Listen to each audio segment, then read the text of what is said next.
The Acolyte chegou ao fim, então hoje é dia da gente falar desse episódio final da primeira temporada da série.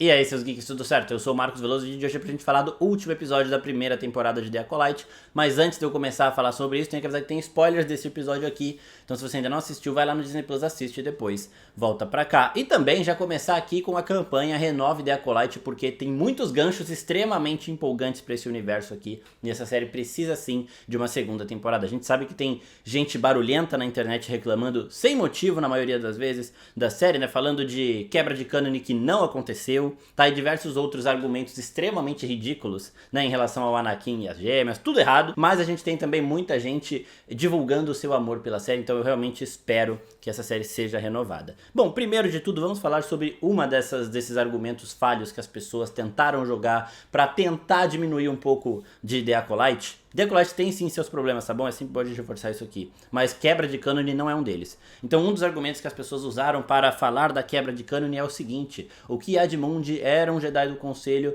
que estava na trilogia prequel, e na trilogia prequel de Star Wars ele fala que os Sith não são vistos há 1000 anos. E aqui, numa série que se passa 100 anos antes disso, ele está presente numa situação em que eles citam alguém, né, que está treinando a Mei e que não faz parte da Ordem Jedi. Só que o próprio Ki-Adi-Mundi naquela cena falou, talvez seja um Jedi que abandonou a Ordem, que era a teoria mais plausível ali naquele momento.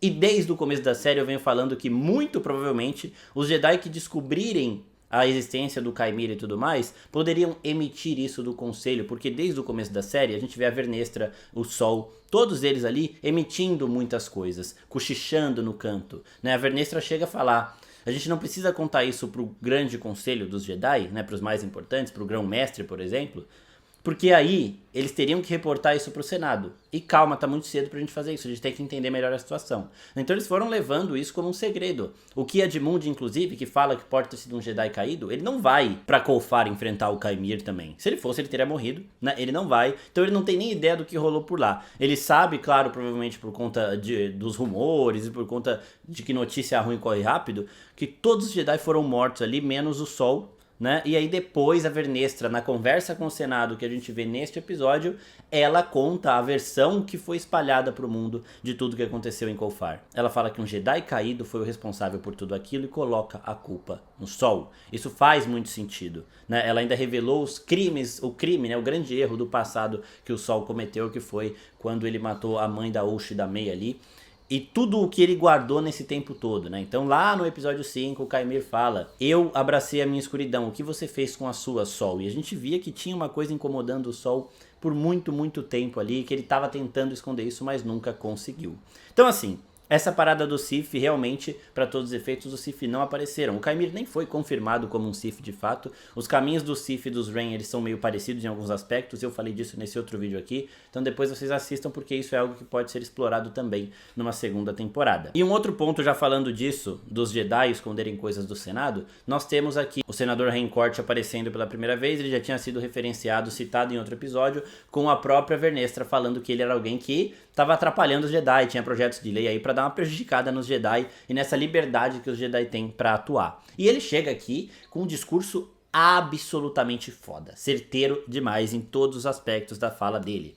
Ele fala que os Jedi dizem controlar algo que é incontrolável, e aí a Vernestra acha que ele tá falando da força, mas ele fala: estou falando dos sentimentos. E isso é importante da gente lembrar, porque outra coisa que as pessoas ficavam reclamando, que sempre aconteceu em Star Wars, mas só agora virou motivo de reclamação, é que assim, nossa, os Jedi não sentiram um Sith perto deles. Tá bom, na trilogia prequel também não. O Palpatine sentou na frente do conselho, que tava com o Yoda ali perto. Ninguém sentiu ele com a malícia do Sith nem nada. Usuários do lado sombrio da força, não necessariamente só Sith, eles conseguem esconder essas reais intenções. O capacete do Kymir ser de Cortoses também interrompe um pouco dessa conexão. A gente vê, por exemplo, nesse episódio, a Vernestra tentando ler a mente dele. Ela consegue, só que ele logo coloca o elmo de volta, porque interrompe isso tudo, né? E aí ela perde essa conexão, digamos assim.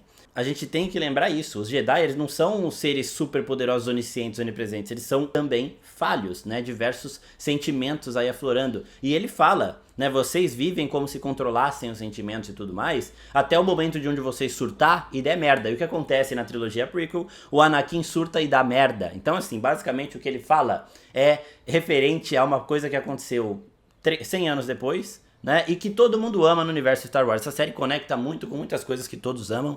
Então eu acredito que assim, as pessoas que ficavam reclamando da série, assistindo esse episódio agora, quem não estava gostando de fato e tinha esses medos, esses receios aí em relação à fala do Ki-Adi-Mundi de forma assim natural e de boa, vai falar, não, beleza, agora eu fui convencido. Agora, quem sempre quis motivo pra não gostar da série, mas não tem coragem de assumir o motivo de realmente não querer assistir, vai continuar reclamando mesmo com esse último episódio fantástico. Então, esse discurso do Rencorte aqui é fabuloso, né? Ele joga tudo isso na cara dos Jedi e lembra a gente que sim, os Jedi, eles são também seres falhos. Tentam às vezes lidar com esses sentimentos, eles às vezes cometem erros sim, e a gente vê isso desde sempre. Em Clone Wars, os Jedi cometeram um erro grande, condenaram a Ahsoka por algo que ela não fez, quando eles foram pedir perdão pra ela. Ela se recusou a aceitar, ela abandona a ordem porque ela não acreditava mais nos Jedi. A Rey tá toda motivada em começar uma nova ordem Jedi. O Anakin vira pro lado sombrio também por não acreditar no modo com que os Jedi estavam agindo. Então os Jedi eles sempre foram falhos. Não é a série que tá prejudicando. Eu vi gente falando no Twitter, inclusive.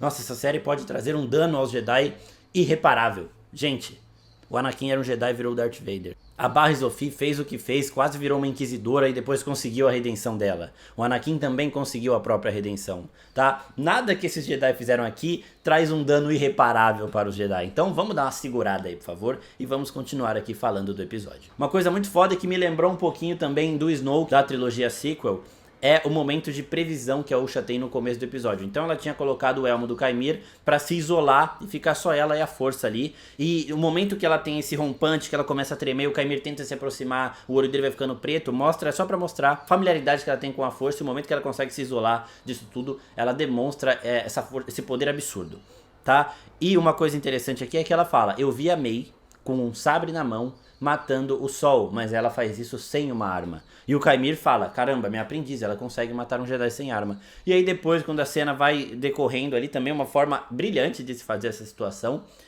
nós temos a real visão da Usha. Ela se viu fazendo isso e achou que era a Mei, mas na verdade quem tinha um sabre em mãos e mata o Sol sem usar uma arma é a própria Usha. Isso é muito foda. Na visão ela acreditou ser a Mei, mas era ela mesma. Isso aconteceu mais ou menos, na relação que eu tô falando aqui com o Snoke, é do momento em que o Kylo Ren mata ele. O Snoke tá lendo a mente do Kylo e ele vê uma coisa e o que acontece é outra. Ele fala, e agora ele vai matar o real inimigo dele, né, e finalmente escolher o caminho que ele quer. Alguma coisa nesse sentido. O Snoke achava que o Kylo Ren estava pensando na Rey, né, que o Kylo Ren atacaria a Rey, mas o Kylo Ren estava pensando em atacar o próprio Snoke. Então é bem legal como essas visões da força elas meio que enganam a gente. E é muito bom ver a situação também de fato acontecendo. E aí nós temos um ponto aqui em relação ao Sol e ao Kaimir. Quando eles se encontram no episódio 5, o Kaimir fala, você não lembra de mim? E o Sol fala, eu sinto algo familiar. Aqui o Sol morre sem ter essa resposta, mas o que eu acredito que era, porque a gente tem outra resposta depois da relação mais próxima do Kaimir com os Jedi, é aquilo que eu já tinha falado em outros conteúdos. Não sei se foi no vídeo ou se foi numa thread do episódio 6, mas que eu já falei em algum lugar nas redes sociais da oficina, que é de que o Sol e o Kaimir eles foram younglings juntos, possivelmente também padawans juntos. Então eles tiveram esse contato, mas há muito tempo, e aí os dois cresceram e acabaram se distanciando. Por isso que o Sol lembra algo familiar, mas quando vê o Kaimir ele não consegue saber quem é. Tipo, ele sabe que é alguém que ele já conheceu em algum momento, mas não consegue lembrar quem é. E aí a gente tem também aquela resposta da Vernestra com o Kaimir. No episódio 6 também a gente tinha visto a cicatriz do Kaimir e eu falei no vídeo que aquele padrão de cicatriz era algo que um sabre chicote faria, tá? Então provavelmente a Vernestra é que tinha feito. Eles até mostram ela usando o sabre num momento nada a ver, justamente para mostrar que ela tem um chicote que pode fazer aquele padrão de lesão, né? E aqui a gente entende por quê. Ele, Kaimir, era o padawan dela e ele se virou para o lado sombrio. O momento que isso aconteceu, as circunstâncias que isso aconteceu, a gente vai ver numa segunda temporada da série. Mas o importante é que, no momento em que ele passou dessa virada, ele e a mestre dele lutaram e ela fez essa cicatriz nas costas dele, tá bom? Então, já tem outra pergunta aí respondida. Agora, em relação a Osha e Mei. Uma coisa interessante que o Sol fala é que são poucas as pessoas que conseguem manipular a força para criar vida, né? Então, tem mais gente aí. A gente não sabe de todas as doutrinas da força, a gente só conhece os Jedi, os Sith, as Irmãs da Noite, a gente conheceu essas bruxas agora, mas tem muito mais gente usando a força. É uma galáxia enorme, né? E o Sol fala isso de pessoas que... tipo, é algo muito raro, mas ele não diz que seria algo impossível, né? Então é um detalhe legal pra gente pensar também em relação a isso. E ele fala que as duas são uma só, que se dividiram, né? Depois, lá no episódio 7, o Torben tinha tirado o sangue das duas e falou, é exatamente a mesma pessoa. Não é que gêmeas, até gêmeas tem uma mudancinha, uma alteração aqui a colar, mas elas são a mesma pessoa. Então, a mãe delas ali, a mãe Aniceia, ela estava tentando criar uma pessoa só, um ser na força, e foi um poder enorme que acabou dividindo em dois, com a maior parte ficando para Osha. Claramente a gente pode ver isso também nesse episódio. E aí que a gente entende mais da frase, sempre uma nascidas como duas, né? Então é algo que elas nem lembram de onde elas aprenderam essa frase, então é algo meio que tá instintivo nelas. A Osha pergunta pra Mei, quem ensinou essa frase pra gente? E a Mei responde, achei que tinha sido você. Então é bem legal ver como isso tá dentro delas. Elas meio que sempre souberam que elas eram uma nascidas como duas, mas elas nunca entenderam isso de fato. E aí quando o Sol expõe isso, né, aí nós temos a verdade revelada. E agora vamos falar um pouquinho do Sr. Darth Plagueis, o mestre de Darth Sidious, o mestre do Palpatine. Lá na trilogia prequel, o Palpatine fala que o Plagueis aprendeu a manipular os midichlorians para criar vida através da força. Darth Plagueis was a dark lord of the Sith, so powerful and so wise, he could use the Force to influence the midichlorians to create life. E aqui a gente vê o que? O Plagueis se espreitando ali no planeta onde o Kymir está com a Osha. Inclusive no vídeo do episódio 6 eu falo um pouquinho sobre qual planeta é aquele. E é um planeta com relação que tem com o Plagueis e com o Tenebros em outros conteúdos de Star Wars. Algo que pode ser canonizado aqui também. E o Plagueis está vendo a Osha ali, que é alguém, um ser que foi criado por pessoas que manipularam a força. Isso é muito importante porque pode nos mostrar aí avanços nas pesquisas e no conhecimento que o Plagueis tem para conseguir fazer isso, né? Ele vendo a Osha ali de perto pode ser algo que ajude ele nas próximas temporadas. A relação dele com o Kymir não tá muito explicado aqui, né? A idade dele ali não daria para ele ser mestre do Kymir. Talvez ele seja alguém que só tá à espreita porque sabe que o Kymir tem um conhecimento necessário, que o Kymir está próximo dessas pessoas. A gente não sabe quando que o Plagueis chegou lá, se a Mei já estava ali. A Mei e a Osha foram criações de pessoas que manipularam a força, né? Então pode ser desde esse momento que ele estava ali, que ele sentiu, ou pode ser que ele esteja vivendo ali, porque eu já falei da relação deles com esse planeta aqui, e acabou dando a sorte de encontrar essas criações, e aí nisso ele começou a ampliar o conhecimento dele para que um dia ele conseguisse fazer aquilo que o Palpatine fala para Anakin que ele faz. Em relação ao Anakin, é sempre bom a gente lembrar, as gêmeas Osha e Mei, elas foram criadas por pessoas com um vasto conhecimento e poder que manipularam a força para isso, tá? É uma coisa. O Anakin, ele foi criação por vontade livre e espontânea, vontade da própria força. Ninguém manipulou, não teve nenhum ser vivo ali manipulando a força para que a mãe do Anakin engravidasse. Foi a força que quis que o Anakin existisse. Vocês entenderam? São coisas bem diferentes e o Anakin continua sendo um milagre, alguém especial, o escolhido. Uma outra coisa também, gente, o Sidious, o Plagueis, nenhum desses seres do lado sombrio, eles têm envolvimento com o nascimento do Anakin. Essa parada que vocês falam da HQ e tudo mais, é algo que tá nítido se você ler com atenção, realmente, que é um medo que o Anakin tem, que o Vader tem. É uma visão sorrateira da força, é um problema que tem ali que acontece, e ele acaba vendo algo que ele não quer que seja verdade, mas não quer dizer que é verdade. Inclusive os próprios autores da HQ já falaram várias vezes que aquilo é apenas uma visão, aquilo não é verdade. Então, gente, vamos relaxar também em relação a isso. E o momento que eu surtei. Essa hora eu vibrei e falei, caralho, o que tá acontecendo? Que foda, né? Que foi o momento em que a gente vê um Crystal Kyber sendo quebrado, um Crystal Kyber sangrando em tempo real. A gente sabe das histórias de como que um usuário do lado sombrio da força, ele cria o seu sabre vermelho sangrando um Crystal Kyber.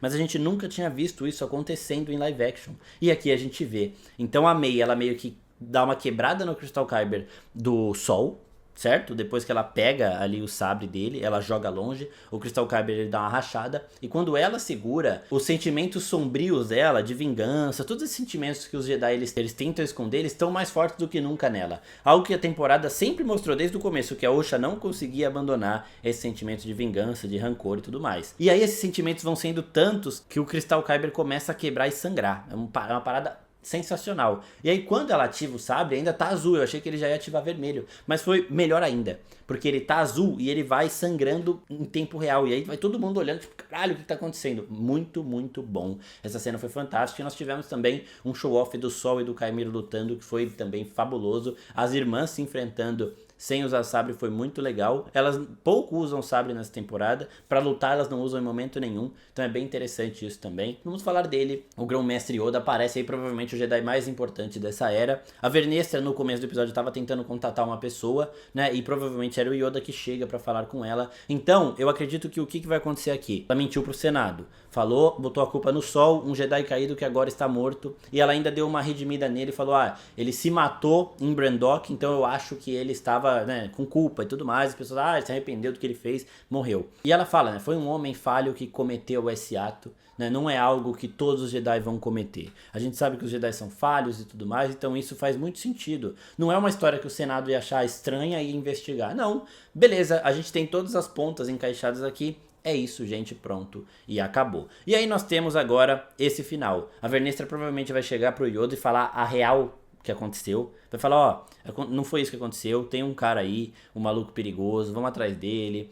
Eu tô com a Mei aqui, só que ela não lembra de nada, ele tá com a Osha lá, ele é meu antigo aprendiz. Talvez ela fale pro Yoda, talvez ela meio que fale em charadas ali, buscando conselho, né? Mas a segunda temporada pode ter mais envolvimento do Yoda também, o que seria bem interessante, e ele aparentemente é o boneco. Tá, o Yoda que a gente gosta é o Yoda boneco, não é o Yoda CGI, e aqui era o Yoda boneco também, deu pra ver um pouquinho pela forma com que ele se movimenta, mesmo só mostrando as costas dele. Então, caso tenhamos uma segunda temporada de The Acolyte, nós teremos a Vernestra e a Mei sem lembrar da Osha, mas ainda lembrando dos traumas e lembrando que ela tinha que falar com alguém, não lembra quem. Ela é da Osha, mas a mente dela foi apagada pelo Kymir. Vernestra e Mei de um lado, Osha e Kymir do outro.